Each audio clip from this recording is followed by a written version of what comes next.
Festival Ruang Bermusik sukses digelar di Lanut Wiryadinata Kota Tasikmalaya sepanjang akhir pekan lalu, tepatnya 2, 3, dan tanggal 4 Desember tahun 2022. Festival musik berskala besar pertama di Kota Tasikmalaya persembahan Ruang Ide, Explore Tasikmalaya, dan Noir Studios itu berlangsung seru dan meriah dengan menampilkan lebih dari 14 deretan band serta musisi nasional dan lokal. Setiap harinya ada sekitar 2.500 penonton yang menyaksikan performa idola mereka.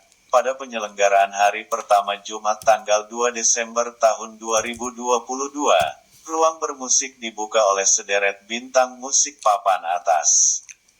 Mereka menggebrak panggung secara bergantian, diantaranya Karinding Sadulur X Gamelan Awi, The Panturas, Fabio Asher, Rizky Febian, hingga 3 pemuda berbahaya.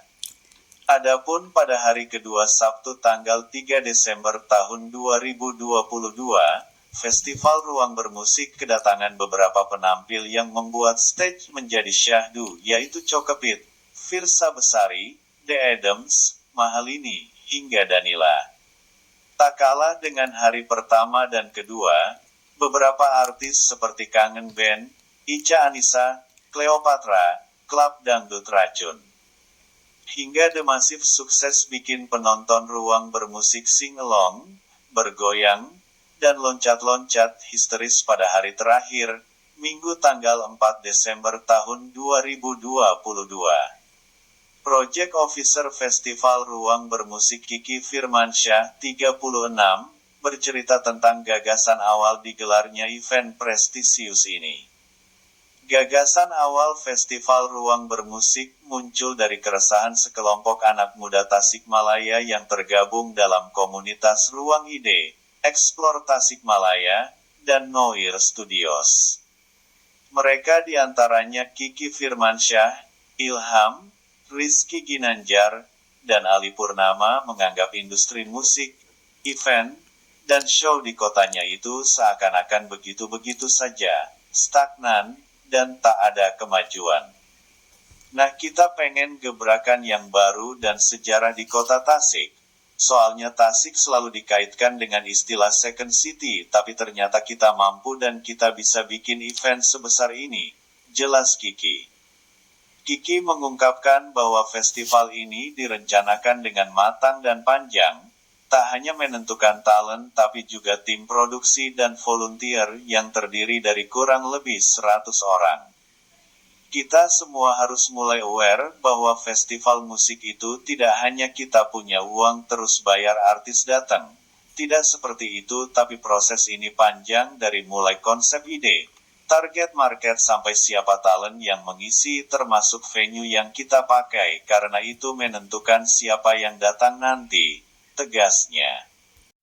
Bahkan jauh sebelum hari H, tim Festival Ruang Bermusik mendatangi hampir semua SLTA di kota Tasikmalaya demi melakukan edukasi tentang seluk-beluk festival musik.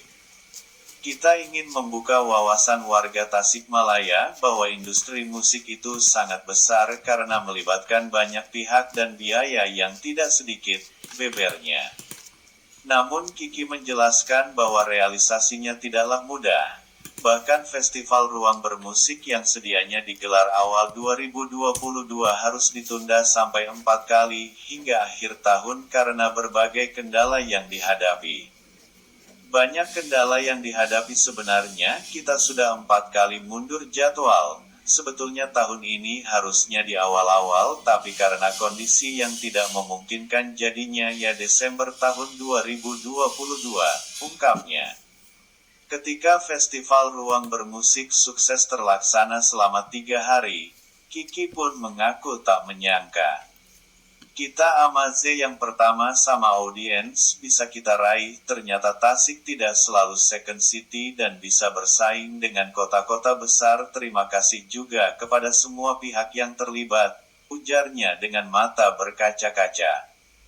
Dampak positif yang paling terasa dari Festival Ruang Bermusik ini adalah experience yang baru di Tasikmalaya karena sejauh ini belum ada acara yang serupa.